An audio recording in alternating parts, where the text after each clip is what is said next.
Welcome to Prabhat news.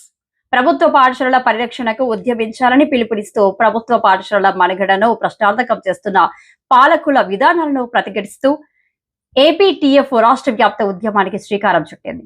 రాష్ట్రంలో గత కొన్ని సంవత్సరాలుగా విద్యారంగం తీవ్ర సంక్షోభంలో పడిందని, ప్రభుత్వ బడులు వాటంతటవే సహజ మరణం చెందే విధంగా ప్రభుత్వాలు ప్రణాళికలు రచిస్తున్నాయని ఏపీటీఎఫ్ ధ్వజమెత్తింది. గత 2 సంవత్సరాలుగా ప్రభుత్వ పాఠశాలలో విద్యార్థుల నమోదు గణనీయంగా తగ్గిపోతున్నదని, జీరో నమోదు పాఠశాలలు గత ఏడాది కంటే ఈ ఏడాది పెరగనున్నాయని ఆందోళన వ్యక్తం చేస్తోంది. ప్రతి ఏటా ఈ సంఖ్య ద్విగుణం బహుళం చెందుతూ ఎలుకతోక చందంగా మారుతున్నదని ఏపీటీఎఫ్ పేర్కొంటోంది. తిలా పాపం తలా పిడికెడు అన్న రీతిలో ఈ దుస్థితికి అన్ని పార్టీలు, ప్రభుత్వాలు బాధ్యత వహించాల్సిందేనని, పాలకులు ఎవరైనా ప్రపంచ బ్యాంకు విధానాలు, సూచనలు అనుసరించాల్సిందేనని తీవ్రస్థాయిలో మండిపడుతుంది. 1947లో ఏర్పడి పురోగమి సంస్థగా పేరుగాంచిన ఏపీటీఎఫ్ దశాబ్దాల క్రితం నుంచి ఈ విషయాన్ని ఉపాధ్యాయులకు ఎరుకు పరుస్తూనే ఉన్నది.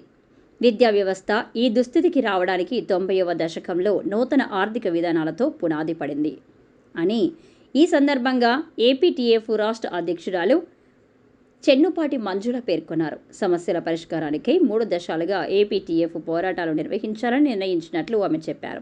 శుక్రవారం బాపట్ల జిల్లా కలెక్టర్ కార్యాలయం వద్ద జరిగిన ధర్నాలో ఆమె పాల్గొన్నారు. ఈ నెల 5వ తేదీన అన్ని పాత తాలూకా కేంద్రాలు ఎదుట నిరసన కార్యక్రమాలు చేపట్టామన్నారు. ఈ నిరసన కార్యక్రమానికి రాష్ట్ర అధ్యక్షురాలు చెన్నుపాటి మంజుల ఒంగోలులో స్వయంగా పాల్గొన్నారు.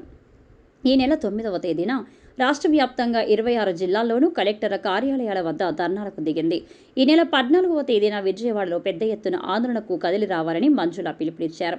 విద్యారంగ బాగు కోసమే కాకుండా అపరిష్కృతంగా ఉన్న ఉపాధ్యాయుల సమస్యల పరిష్కారానికి కూడా ఏపీటీఎఫ్ నడుం బిగించింది. పీఆర్సీ కమిషన్ నియమించాలని, పెండింగ్లో ఉన్న డిఏలు బకాయిలు విడుదల చేయాలని, సిపిఎస్ జీపీఎస్ విధానాన్ని రద్దు చేయాలని, 2003 డిఎస్సి వారికి పాత పెన్షన్ విధానాన్ని అమలు చేయాలని ఏపీటీఎఫ్ డిమాండ్ చేస్తుంది. రాష్ట్ర వ్యాప్తంగా 64,000 మంది సభ్యులు కలిగిన ఏపీటీఎఫ్ ఉపాధ్యాయులందరినీ తరపున ఈ పోరాటానికి నడుం కట్టింది. 9వ తేదీన జరిగిన ఈ కార్యక్రమంలో అన్ని కలెక్టర్ల కార్యాలయాల వద్ద జిల్లా నాయకులు, మండల నాయకులు, ఉపాధ్యాయులు, కార్యకర్తలు పెద్ద సంఖ్యలో పాల్గొన్నారు. ఈ కార్యక్రమానికి రాష్ట్ర అధ్యక్షురాలు చెన్నుపాటి మంజుల, ప్రధాన కార్యదర్శి నాయకత్వం వహిస్తున్నారు. ప్రకాశం జిల్లాలో 7,000 మంది సభ్యత్వం కలిగిన ఏపీటీఎఫ్ కలెక్టర్ కార్యాలయం వద్ద ఎర్రటి ఎండను సైతం లెక్క చేయకుండా ధర్నా కార్యక్రమాన్ని చేపట్టింది. ఈ కార్యక్రమానికి జిల్లా ప్రధాన కార్యదర్శి డి శ్రీనివాసులు, అధ్యక్షులు వాకా జనార్దన్ రెడ్డి, రాష్ట్ర పూర్వ కార్యదర్శులు బి రఘురాజు బాబు, ఐ విజయసారథి, ఉపాధ్యాయ పత్రికా సంపాదకులు గురునాథ శర్మ, జిల్లా ఉపాధ్యక్షులు, మండల అధ్యక్షులు, కార్యదర్శులు, కార్యకర్తలు పాల్గొన్నారు. ప్రకాశం జిల్లా కలెక్టర్ కార్యాలయం వద్ద జరిగిన ధర్నాలో 300 మందికి పైగా ఉపాధ్యాయులు పాల్గొన్నారు. అనంతరం జిల్లా ఉన్నతాధికారులకు వినతి పత్రం సమర్పించారు. ఈ నెల 14న విజయవాడలో జరిగే కార్యక్రమానికి అధిక సంఖ్యలో ఉపాధ్యాయులు పాల్గొన్నారని వారు పిలుపునిచ్చారు. కట్టుబడి ఉన్నాము రద్దుకి అని చెప్తానే 9 రకాల పాఠశాలను ఈరోజు ఏర్పాటు చేస్తా ఉంది. ఈ 9 రకాల పాఠశాలలు ఏర్పాటు చేయడం వల్ల జరిగే విధ్వంసం అనేది గత 2-3 సంవత్సరాలకే మనకి తెలుస్తుంది, వచ్చే 2-3 సంవత్సరాలకే తెలుస్తుంది. మరి ఇలాంటి పరిస్థితి వద్దు. కేవలం ఆది నుంచి వస్తున్న 1 నుంచి 5 ప్రాథమిక పాఠశాలలు, 6 నుంచి 10 లేదా 12 ఉన్నత పాఠశాలను కొనసాగించాలని ఆంధ్రప్రదేశ్ టీచర్స్ ఫెడరేషన్ తరఫున డిమాండ్ చేస్తున్నాము. అదొకటే కాదు, మనం తెలుగు రాష్ట్రం ఇది, తెలుగు రాష్ట్రంలో తెలుగు మీడియంలో చదువుకునే వెసులుబాటు లేదు. పిల్లవాడికి చాయిస్ ఉండాలని ఎన్ఈపీ 2020 ప్రకారం కూడా ప్రాథమిక విద్యాభ్యాసం మొత్తం కూడా మాతృభాషలో జరగాలనే దానికి కూడా ఆంధ్రప్రదేశ్ టీచర్స్ ఫెడరేషన్ ఫైట్ చేస్తా ఉంది. ఇదే కాదు, ఇక పెండింగ్ బకాయిలు ఉన్నాయి అనేకము. ఈ పెండింగ్ బకాయిల మీద కూడా మేము పీఆర్సీ కానివ్వండి, ఐఆర్ కానివ్వండి, ఇలా ఆర్థిక డిమాండ్లని సెకండరీగా తీసుకొని విద్యా వ్యవస్థ బాగు కోసం, విద్యా వ్యవస్థలో ఈ రోజు చెప్తున్న ప్రభుత్వ సంస్కరణలు ఏవైతే ఉన్నాయో ఆ నిర్ణయాన్ని చిత్తశుద్ధితో అమలు చేయడం కోసం మేము ఈ రోజున పోరాటం చేస్తా ఉన్నాం. ఎందుకంటే ప్రతి శుక్రవారము కూడా కమిషనర్ గారు ఉపాధ్యాయ సంఘాలతో మీటింగ్ పెడతా ఉన్నారు. కానీ ఆంధ్రప్రదేశ్ టీచర్స్ ఫెడరేషన్ గా మేము చెప్పే సూచనలు ఏవి కూడా పరిగణలోనికి తీసుకోవడం లేదు. 9 రకాల పాఠశాలలు ఏర్పాటు చేస్తామంటున్నారు. ఒక గందరగోళ పరిస్థితి విద్యారంగంలో తీసుకొచ్చి ఎన్ని ఎఫ్ఎస్లు అవుతాయి అంటే ఫౌండేషన్ స్కూల్స్ ఎన్ని అవుతాయి, బేసిక్ స్కూల్స్ ఎన్ని అవుతాయి అనే విధానం కానివ్వండి, ఏ టీచర్ ఎక్కడ ఉంటారు, ఏ టీచర్ పోస్టు ఎక్కడి నుంచి ఎక్కడికి వెళ్తుంది, లేదా ఎన్ని వేల మిగులు పోస్టులు ఉంటాయి, ఇవన్నీ కూడా తెలియని పరిస్థితుల్లో ఉపాధ్యాయుల్ని పెట్టి వీళ్ళకి పాయింట్లు లేదా వాళ్ళ ప్రిఫరెన్షియల్ అని అలాంటి మధ్యలో ఉపాధ్యాయులను పెట్టి నిదానంగా విద్యా వ్యవస్థని ప్రైవేటైజేషన్ చేయడం కోసం ప్రభుత్వం ప్రయత్నం చేస్తా ఉంది. దాన్ని హక్కులు మాకు బాధ్యతలు ఏదైతే ఉందో విద్యా వ్యవస్థని కాపాడుకోవటం, ఆ బాధ్యత కోసమే ఆంధ్రప్రదేశ్ టీచర్స్ ఫెడరేషన్ గా అందరికన్నా ముందుగా మేము ఉద్యమానికి పిలిపించి మొన్న తాలూకా స్థాయిలో ఉద్యమాలను జరిపాము. ఈ రోజు జిల్లా స్థాయిలో ఉద్యమం సక్సెస్ఫుల్ గా 26 జిల్లాల్లో జరుగుతా ఉంది. రేపు 14వ తేదీన రాష్ట్ర స్థాయిలో పెద్ద ఎత్తున ఉద్యమానికి పిలుపు ఇవ్వడం జరిగింది. అది సక్సెస్ కూడా చేస్తాము.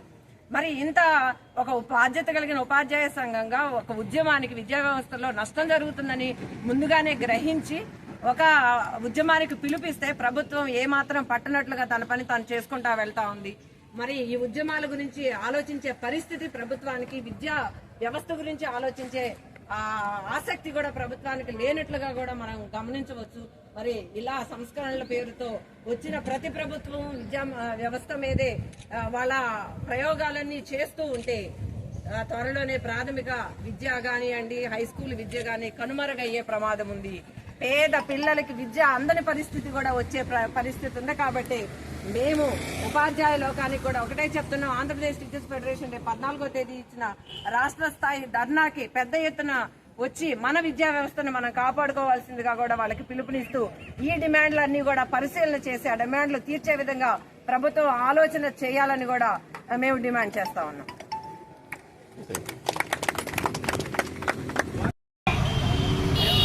ప్రభుత్వ పాఠశాలను సర్వనాశనం చేయదచ్చే ఈ తల్లికి వందన కార్యక్రమాలు చేపట్టడం జరిగింది.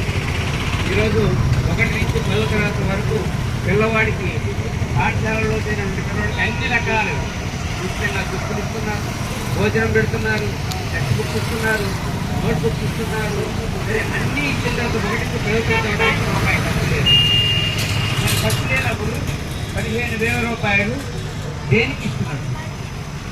ఎవరికి ఇస్తున్నట్టు? కుటుంబాలకు ఇస్తున్నారా? పిల్లల యొక్క విద్యకి ఇస్తున్నారా? ఒకసారి ఆలోచించుకోవాలి. కుటుంబాలకు ఇస్తున్నప్పుడు మరి ఈ పేరే పెట్టుకోవాల్సిన అవసరం లేదు, ఏ పేరుతోడైనా ఇవ్వచ్చు. పిల్లల విద్య కోసం అని చెప్పేసి 15,000 ఇస్తూ, అది కూడా జూన్లో ఇస్తూ, మరి వీళ్ళందరినీ కూడా ప్రైవేటు పాఠశాలకు వెళ్ళిపోండి, మీ కుటుంబ పాఠశాల చదువుకోండి అని చెప్పేసి ప్రభుత్వ పాఠశాలని మూసివేసేటువంటి ప్రయత్నం జరుగుతుంది. మాతృభాష వచ్చేసరికి గత ప్రభుత్వ హయాంలో మరి ఈ పాలకులు, ఇప్పుడు ప్రస్తుత పార్టీ పాలకులు ఆ ప్రభుత్వం మీద కోర్టులో కూడా